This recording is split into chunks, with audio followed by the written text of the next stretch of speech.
Hello focus friends, welcome back to the channel and thanks for being here today. We've got an easy one and really this is a follow-on from the video I made about swapping out your suspension on a Ford Focus Mk1. There's a link above and also in the description if you want to see that video. But if you've seen that video, you will know that there was one thing that was left over that I could not tackle at that time, and that was the rear sway bar. More to the point, the bushes on that rear sway bar were loose. I couldn't tighten them up tight enough because they were basically worn out, and it causes this problem. So if you can hear that knocking is coming from the rear sway bar. Basically, it's not tied down properly. And today I'm going to fix that and I'm going to show you how to do it in case you also have a similar knock in the rear of your car and you need to swap out your sway bar bushings. So this is quite an easy one, and I hope you like and subscribe and share this channel with your friends. If you want to see more how to DIY content on this Focus, plus the other cars that I've got on this channel now, the Mustang, the Courier, and more to come. Wink wink, nudge nudge. But anyway, it's gonna be a quick one. This is one of the easiest jobs to do on a Ford Focus, so let's get to it.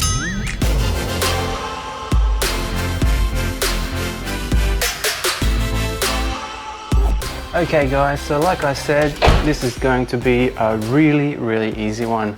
Not much to this at all. I've got the new sway bars just on the floor, just over there. And in a minute, we'll unbox this so I can show you what's in there. Now, like I said, for me, this is about changing out the rubber bushings that hold the sway bar in place. Now, you don't need to change your sway bar as well when you change these rubber bushings. The only reason I'm doing that is to get a handling upgrade. These little Focuses, as we already know, handle superbly, really well, but they do tend to understeer. And if you want to eliminate some of that understeer, one way to do that is put a thicker sway bar on the rear of your car, and that'll stiffen up the rear and make it go around the corners a lot better, basically keep up with the front. So that's what I'm going to do. I'm going to try to make the steering and the handling of this car a little bit more neutral by putting a stiffer anti-roll bar or sway bar on the rear. So that's the name of the game today. Let's get this unboxed so I can show you what's inside. Now here is the product number if you do decide to upgrade your rear sway bar as well. This is a white line product and it's been imported here into Australia from the UK. These are manufactured in the UK and I had to wait several weeks for these to arrive. Despite the fact that White Line is an Australian company, they do have a factory in the UK to make items that are specific to Euro cars. These Focuses are also quite rare here. So White Line Australia does not manufacture these parts over here simply because there's no demand for them, but they do manufacture it in the UK because these cars were very popular overseas, as we all know. Now let's open this and see what's inside. Okay, so I've got my trusty knife here. I'm gonna crack this open. There we go. So one sway bar, of course.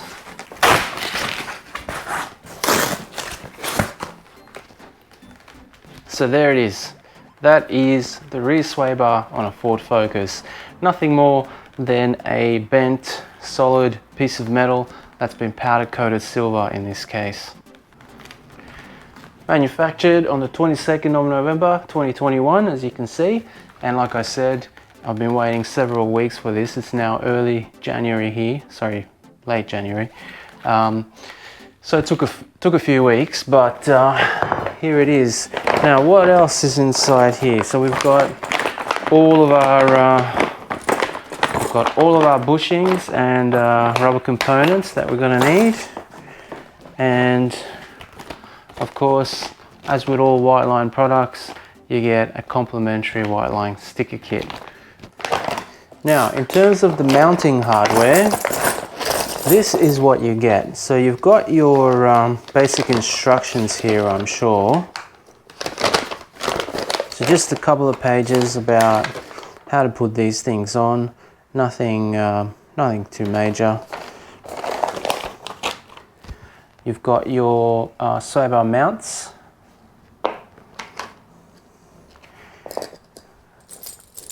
And then you've got all the little shims and bushings that you're going to need to attach the swaybar to your car. Not sure what these are about. I know that these mount here, right about there or so, with these in between, and these go in the back. But I'm not sure what this is about. I guess that's why you get instructions. Also, they were nice enough to supply a little bit of bushing lubricant. So because these aren't rubber, they're polyurethane by the look of it, you're going to need to lubricate these, otherwise they're going to squeak like hell as you go around bends. So just make sure you apply plenty of this when, when you put these things together. Oh, by the way, these are the tools you're going to need. Get a rubber mallet ready, just in case you need to use force to remove the sway bar from the car, a large screwdriver for prying, a ratchet and some extensions, a 13mm socket, a 14mm socket, a 13mm spanner, a 14mm spanner, a 17mm spanner, have a tape measure handy, and a torque wrench set to 48 Newton meters.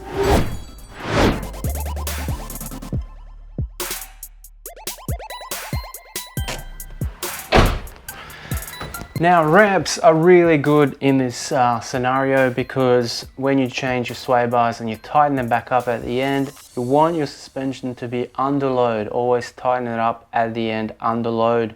That way you're not dropping the car while the sway bars are tightened up and twisting your bushes. So you want it to be under load. You want the wheels to be supported. If you don't have ramps, a jack stand will also do. Just make sure you drop your car back down before you tighten up all your bolts. Alrighty, so let's take a quick look underneath the car. For those of you who haven't seen the suspension change video on this car, I recommend you check it out and give it a like. But basically, this is what holds your rear sway bar on. So here is the mounting point for the two ends of the sway bar. And as you can see, these rubbers, well, they're kind of done, like actually really done. Look at this, it's not even doing anything. And then besides that, your sway bar is held in place by these two mounting brackets. So really, really simple. Undo those, undo these, actually start with these, undo that, and then undo those, and then this thing will drop away. Okay, so you're going to get your 14mm socket, put underneath there, and you're going to get your 13mm spanner and put it on top.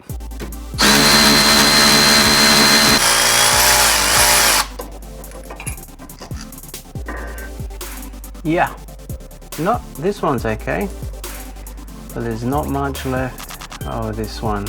And now that those are out of the way, it's time to remove this sway bar. So to remove these, you're going to need a 13mm.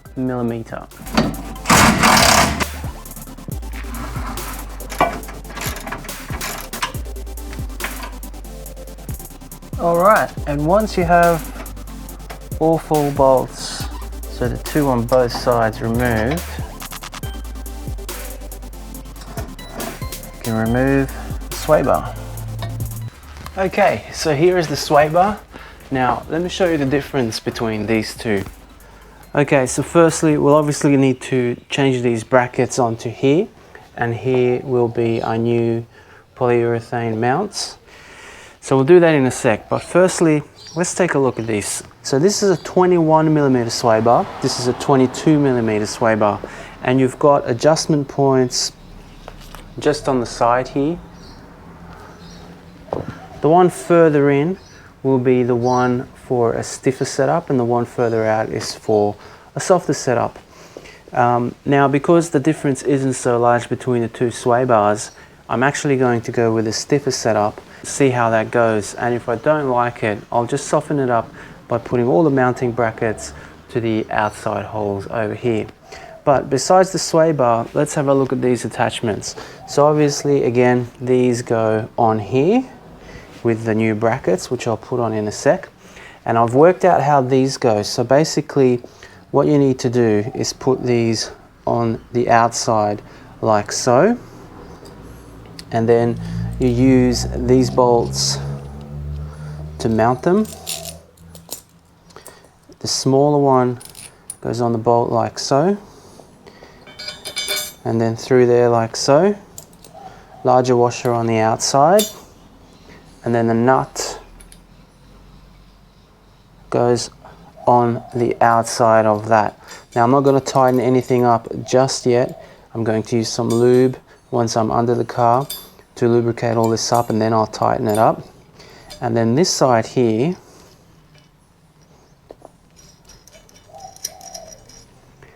takes the bushings, so one goes on like that, and then what will happen, sorry, this goes on first, then your bushing on top, and then you sandwich your chassis in here. So just imagine your chassis is in between this bushing and this bushing on top, so your chassis sits there, and then this goes on top, and you tighten everything up with that nut like so.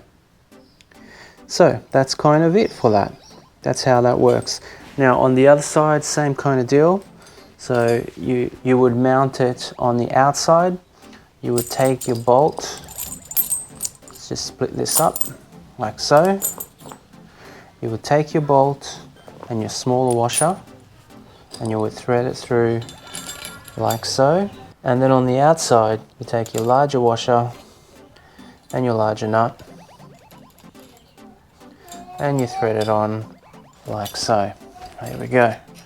You undo the top nut, wind this down, then you take one plate, you grab a bushing, your chassis sandwiches in there, and then you take your top bushing, your top washer, and everything goes on just like so. So that's 1 and 2. So this is the mounting hole you would use for a softer setup, and this is the mounting hole you would use for a stiffer setup. And that's what I'm going to use. So I'm just quickly going to take this off and mount it over there, like so. Alrighty, so these are pretty much good to go on the car. I'll just put these on real quick.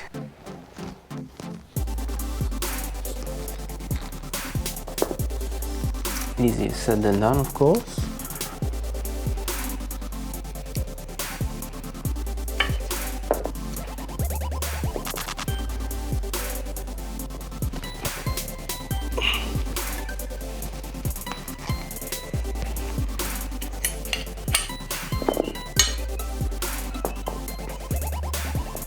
All right,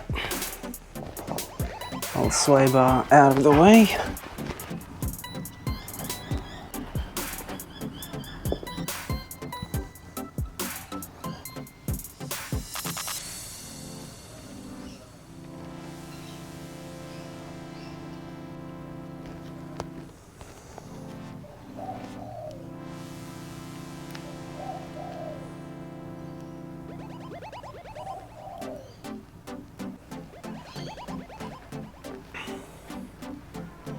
Okay, I'll put a little bit on the outside as well.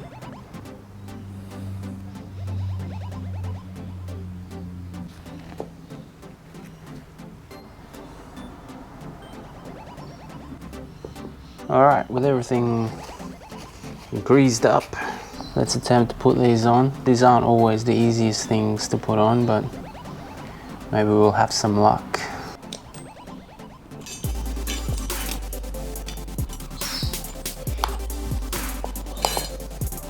There we go, that's one.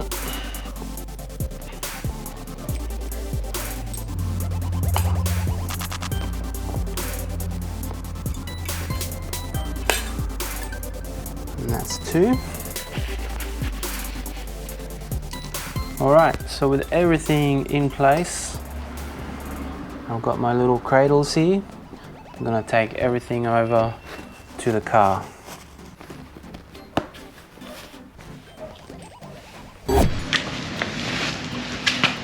Okay, so from here on out, it's fairly straightforward.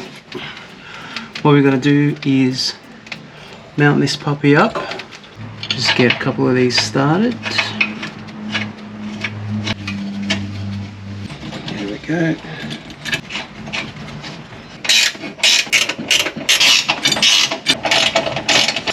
Okay, so now that this is loosely sitting in here, I'm going to undo this and take the top bushing out. Now I don't know if it's absolutely necessary to lube these little bushings here.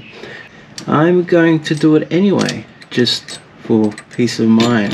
I'm just going to put a little bit down the bottom over there as it sits. I've got this nut wound back as far as I can, by the way, and then just a little bit on the top here as well. Give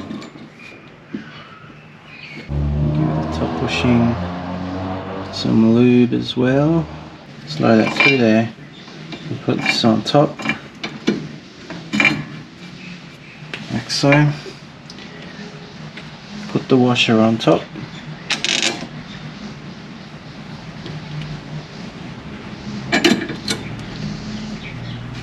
And then the nut. There we go. So now I'm just going to wind that down. I just caught something. Check this out. Don't do one side at a time. You're going to have to do both sides at the same time, because if you do one side at a time, you won't be able to put your other one back in. So let's get this lubed up as well real quick. Just going to loosen this up.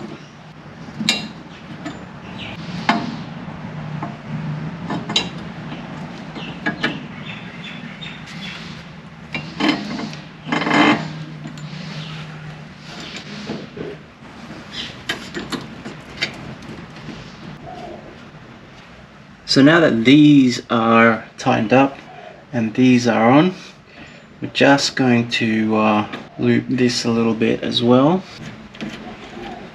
100% don't know if this is absolutely necessary, but the last thing I want is a bunch of squeaks while I'm driving around and then having to take all this out to stop the squeaks. Definitely don't want to do that.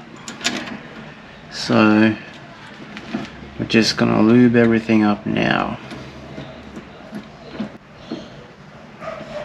Alrighty, so it's time to tighten everything up. I'm going to start with the mounts for the sway bar. So that's a 13mm.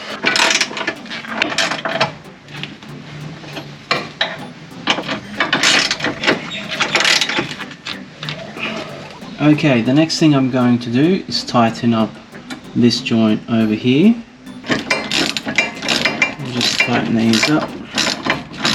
Now, a good rule of thumb for these is when it's tight, when you feel it tightening up, so it's tight, still loose, it's tight just there.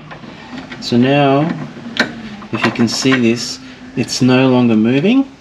So what you're meant to do, okay, once you've got it at that tightness, you're basically going to turn it another 2/3, the instructions say. So 2/3, that means it's 1/3, 2/3, just there.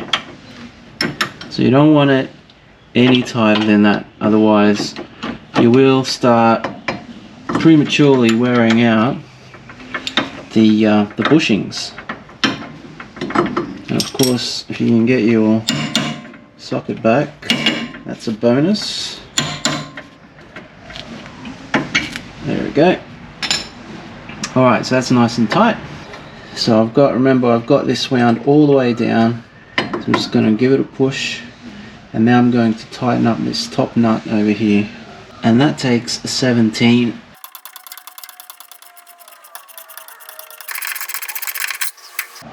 Okay, so that's bottomed out there. So what I'm going to do now is wind this nut back up into it. Just the same deal, about 2/3 of a turn.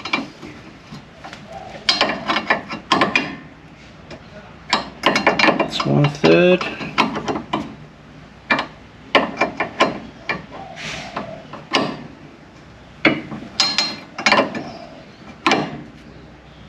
Two-thirds right there. So that tells me that this is now nice and tight. And sure enough, I wouldn't be able to move this with anything. Alrighty, let's tighten up the other side.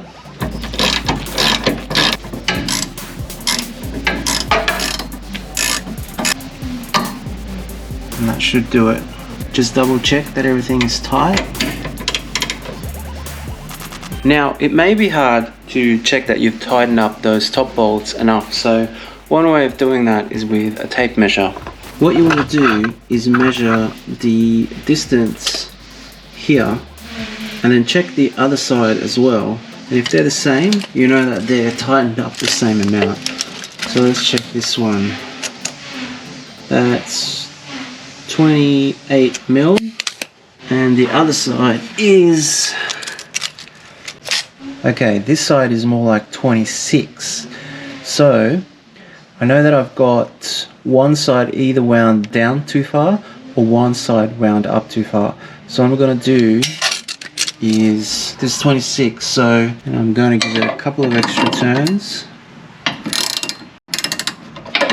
There we go. So now I'm just going to measure it again. Yep, 28, bang on the money. Great. So now I know that this side is wound down as much as this side.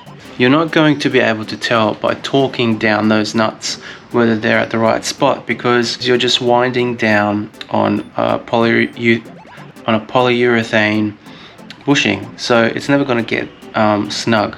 So just make sure that the threads are about the same length and nothing is being squished, and you should be good to go. And look, that's kind of it. We're going to torque down the anti-roll bar clamp bolts to 48 Newton meters with a 13mm socket, and we're kind of done. That's it.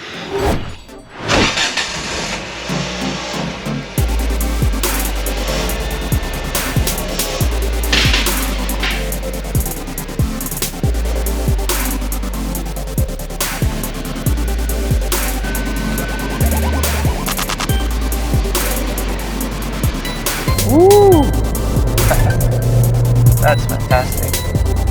Okay, there you go. I told you that was going to be easy. That took about probably 30 minutes to do. It took me a bit longer because I had to film everything, but super easy. It's probably the easiest job you're going to do as far as tightening up the suspension on your car and making it handle better. And really worth it. I mean, this thing now is clunk free. I can definitely feel that it's a lot firmer in the back. I'm going to wait about a week, and I'm going to see whether it is too firm or whether I'm happy to live with it.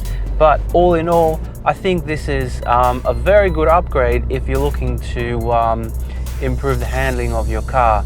The rear sway bar costs a couple of $100, and it comes with all the bushes. And so far it feels really nice. It does feel like a bit of an upgrade. You only need a basic set of hand tools, as I showed, so really not much to it. Look, if you need your bushings changed in the back, change them, and while you're at it, if you've got a little bit of money to spare, go ahead and upgrade your rear sway bar as well. It does help turning. So basically the understeer is reduced in the car, and for me that's a good thing. You know, the less understeer the better. The car turns in a lot sharper. But anyway, that was the video. for changing your rear sway bar on a Ford Focus Mark 1. If you like what you saw, please give the video a like. It tells me that I'm doing this the right way, that you're enjoying the content. And if you're new here, or if you'd like to see more videos just like this, please click the subscribe button and hit the bell if you want to be notified of when I post up something new. I've got a couple of project cars on this channel now besides the Mark 1. I'm restoring that little mini truck, and I've got the Mustang as well. So lots going on, and look, I hope you're enjoying the content. But enough chit chat. This was the video on how to change your sway bar on a Ford Focus Mark 1. And with that said, I'll see you next time.